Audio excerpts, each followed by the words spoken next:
जी महाराज की क्लास है ये। आत्माराम जी क्लास का मूल आधार क्या है? सबसे पहले मूल की बात है।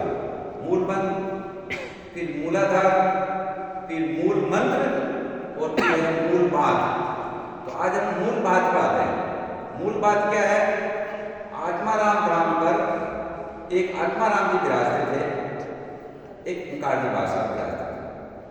आत्माराम जी महाराज को ओंकार जी भाषा में गुरु माना, ठीक है। तो कुछ वर्षों तक ये कार्यक्रम चला वहां पर।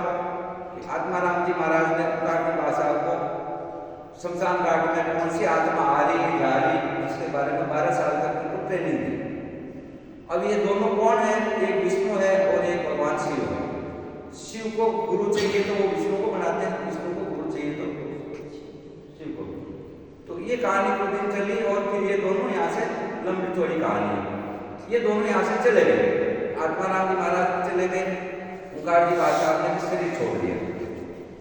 शरीर छोड़ा, जब मेरे हाथों में शरीर छोड़ा और उन्होंने ये कहा कि बेटा पीछे संभालना, मैं तो जा रहा हूं और मैं वापस आऊंगा। समय बीतता गया और यहाँ तक ये कहानी आ गई, ये क्लास चलने लग गई। वहां पर जो हो रहा उसको छोड़ो, उस पर नहीं जाएंगे।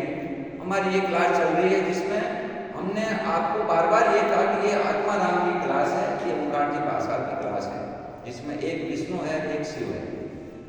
तो जो आत्माराम जी महाराज है वो एक साधु बनकर घूम रहे, वो भी वापस आ गए और भाषा ने भी दूसरा एक शरीर धारण कर लिया छतरपुर में, बागेश्वर धाम सरकार के धीरेन्द्र शास्त्री के रूप में। तो अभी तो कुछ महीने पहले, 7-8 महीने पहले मेरे को बेंगलोर बुलाया और उन्होंने ये कहा कि आपको आना है और यहाँ पर ज़्यादा भीड़ नहीं रहती, इसलिए अपन मिलेंगे यहाँ पर। तो जब मेरे हाथों में शरीर छोड़ा था वो 72 साल के थे और मैं 27 साल का था।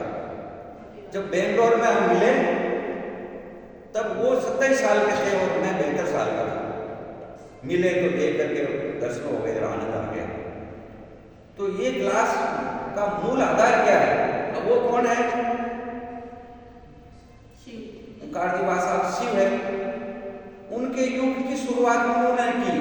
अभी किस युग में चल रहे हैं? विक्रम संवत में। और स्वयं विक्रमादित्य, राजा विक्रमादित्य तेली ने उनकी सेवा की, इसलिए वो तेली परिवार में यहाँ पर वरदान दिया। उन्होंने कहा बिलवाड़े में मैं आऊँगा आपके यहाँ और मैं मंगला जी तेली के यहाँ मैं बन के आऊँगा और आपका जन्म मेरे यहाँ होगा। तो विक्रमादित्य के का काल चल रहा है, विक्रम काल। और ये क्लास किसकी है? राजा विक्रमादित्य की, ये आत्माराम जी की, ये ओंकार जी भाषा की, ये धीरेन्द्र शास्त्री जी की। तो इसका मतलब ये हुआ कि छतरपुर धाम, बागेश्वर धाम और आत्माराम धाम दोनों, अभी इसमें जाने आत्माराम धाम और बागेश्वर धाम दोनों एक ही है। ये एक मूल बात है इस क्लास की।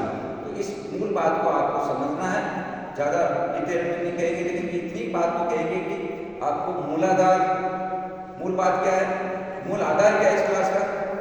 मूल मंत्र, फिर मूलाधार, फिर मूल मंत्र और फिर मूल बात। तो हमने आज आपको ये मूल बात कही है। तो अगले रविवार को आप में से किसी को ये मूल बात को यूं की यूं कहनी, आज इसको